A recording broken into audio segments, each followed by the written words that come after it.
Good morning, children. A very warm welcome to our remote learning session. I'm Shailaja from Chet Vidya Mandir High School and Junior College.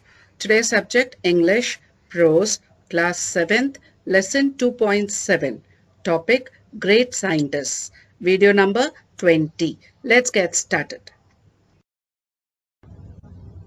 2.7 Great Scientists. From the introduction to Reignited by APJ Abdul Kalam and Srijan Pal Singh. Great scientists, the meanings I've given here, children, and the summary. Just go through before you proceed to the lesson. 2.7 Great Scientists. Page number 49 in the textbook. Great scientists are persevering and never deterred by difficulties. Where scientists, when they do the research, they have to face everyday challenges in their research. Let's see what is in store for us in the lesson. Michael Faraday is regarded as one of the most distinguished scientists and inventors of modern times.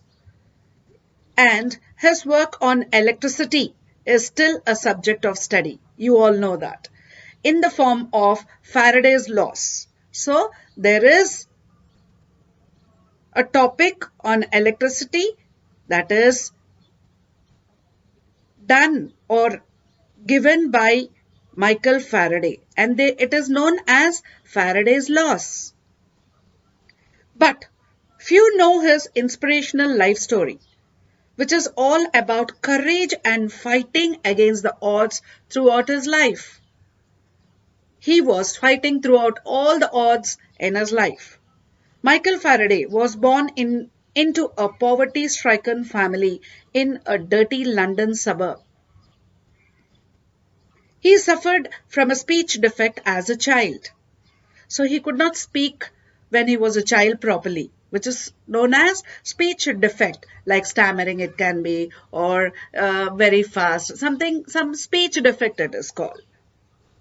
Okay, so he would pronounce rabbit as wobbit.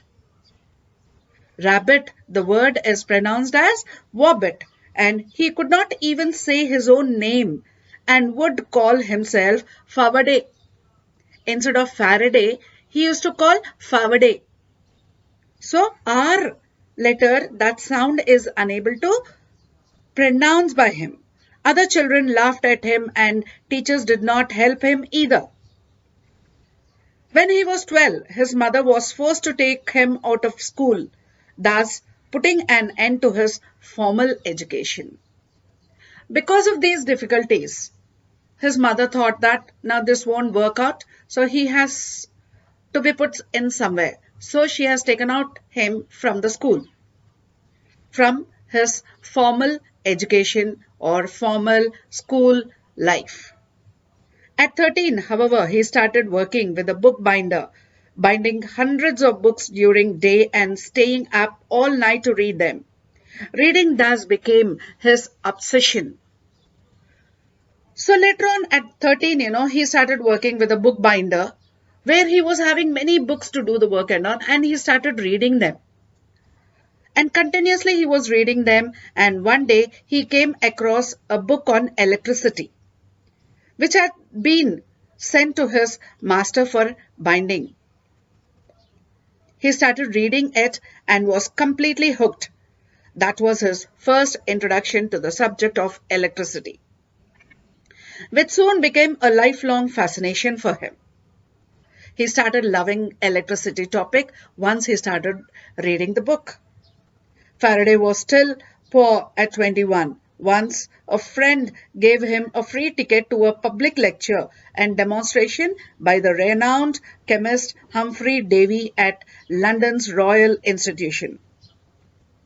Davy's work on chemical and electrical lightning was the subject of conversation among the scientists. So he got a ticket to go to the, Humphrey Davy's public lecture and demonstration, and he was very excited to even attend it at that age. 70 years later, across the Atlantic Ocean in USA, the same work enabled Thomas Edison to produce a first consistent light bulb. Thomas Edison, he has produced the first consistent light bulb what we are using now. That day in 1812, Faraday was spellbound by Davy's lecture. He was totally excited, fascinated. He kept taking notes about the mysterious force of electric fluid. He took the notes also while attending the lecture. He was so engrossed in the lecture that he forgot to applaud with the rest of the crowd.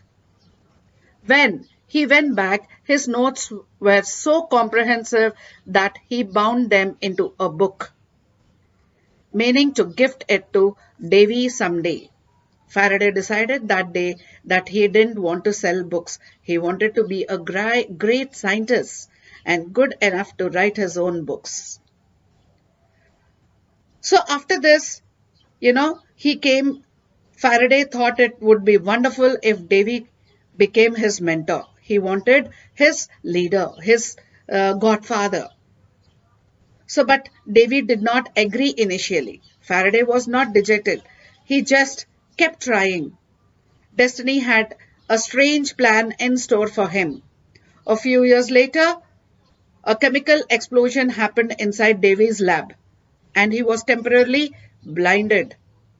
So Davy became blind in that explosion temporarily. So he wanted somebody, an assistant, to do his work. He therefore dismissed Faraday's aspiration and advised him to stick to his book binding. So when he was offered him as an assistant, Davy didn't agree. He said, you better go and do bookbinding.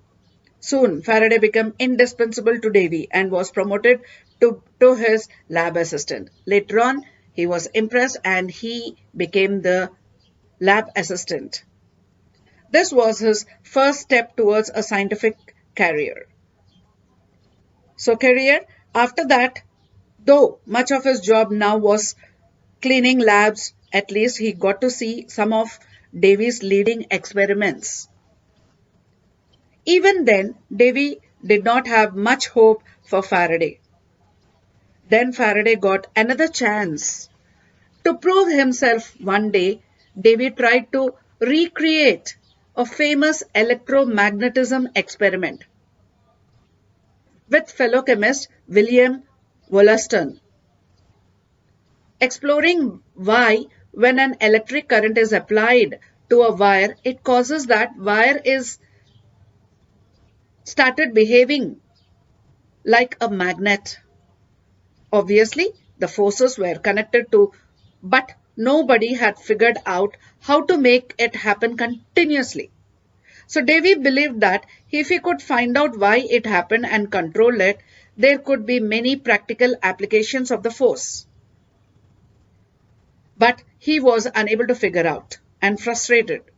He then teased Faraday, asked him to try his hand at it after he was done cleaning the lab. So David told Faraday, you can try if you want after cleaning the lab. Within a few days, Faraday solved the problem. In fact, he went further and the result was the first induction motor. So when he tried this, he was successful and he got to introduce the first induction motor, which converted electric current into continuous mechanical motion. It was working, the motor was working continuously. The induction motor spurred a revolution fans, air conditioners, sewing machines, photographs, power tools, cars, and even trains and aeroplanes. Engines grew out of the simple device, which was born out of mockery directed at Faraday. Mockery means he was actually making fun of Faraday. Faraday became a celebrity scientist overnight. Nobody now cared about his social status or his education. This young man had just created a revolution. One would think as a teacher Davy was happy at his pupil's achievement, but in reality he was jealous of Faraday. People started telling Davy that Of all his discoveries, the best was Faraday himself. So this made him even more jealous. People started, giving praise to the Faraday. And he was very jealous. Davy was very jealous. This made him even more jealous, and angry Davy gave Faraday an impossible task to keep him out of his way. He handed him a piece of Bavarian glass. After listening that, he thought that Davy gave him one experiment where he can never succeed. He knew it. So he gave him a piece of Bavarian glass, a type of glass, which was used in the lenses in telescopes and microscopes, and asked him to reverse engineer it. Bavarian glass was manufactured by a secret complicated process, and Davy knew that with the equipment available in the lab, Faraday would never be able to accomplish the task. This piece of glass became a significant thing in his life. Faraday had a never give up attitude, and he respected Davy a lot. So he accepted the assignment despite knowing that it would be very difficult. He toiled for 4 years, tried for 4 years with no help from Davy, and as expected, failed. He could not succeed, failed. Faraday never learned the secret, and this remained his first failure as a scientist in Faraday's life. And this remained a first failure. Later on, to remind himself of these difficult times, he kept a single glass brick on his shelf as a souvenir. So this would inspire him during difficult times to work hard, to go beyond his working hard. In 1829, Davy died, and Faraday succeeded him as head of the laboratory. He was free to pursue whatever he liked now because there was no Davy. Then he noticed that if he moved a magnet, it could produce electrical current. Thus, he could now convert motion into electricity. This is how electric generator was born. So after Davy's death, he started working on electricity's generator. Faraday was now a legend in 1840, and he developed memory loss, which continued for the rest of his life. But the disease did not stop him. He persevered and starting a complicated experiment to prove that light was closely related to electricity and magnetism. A novel thought in those times. Remember that piece of Bavarian glass Faraday had kept on his shelf. He was determined to convert the remainder of his first major failure to an instrument of great success. He used the same glass now to show that in the presence of magnet, light could be isolated into a single wave rather than spreading out randomly in all directions. So this was a concept called polarization. So a new concept was born, that was polarization with the glass what he had. He then took the age-old experiment of sprinkling iron filings on a sheet of paper near a magnet and making circular patterns, which you will be doing in 10th standard and 12th standard about this. He went on to prove that these patterns were not a property of the iron filings. In fact, they were due to the invincible magnetic fields that filled the empty space. He was unable to explain them in the form of mathematical equations. Then he made hundreds of such drawings, but without equations. They were not accepted because equations are very important. So fortune favored the brave Faraday once again when he met James Maxwell, a wealthy educated physicist, well versed in mathematics. He was very well versed, expert in mathematics, James Maxwell. He was willing to work with Faraday, and it was Maxwell who translated Faraday's idea into a set of equations now. that are now called Maxwell's equations. Their combined work has helped us in many ways. Electronics and communication systems today are designed around their discoveries. Someday, we might even be able to communicate with aliens across different galaxies using the products of these discoveries. It can be you tomorrow. You grow up to be a very great physicist. Faraday's life started with difficulties, but as a great scientist, he met each difficulty with perseverance and conviction. So he was given impossible tasks, which he undertook as challenges and opportunities.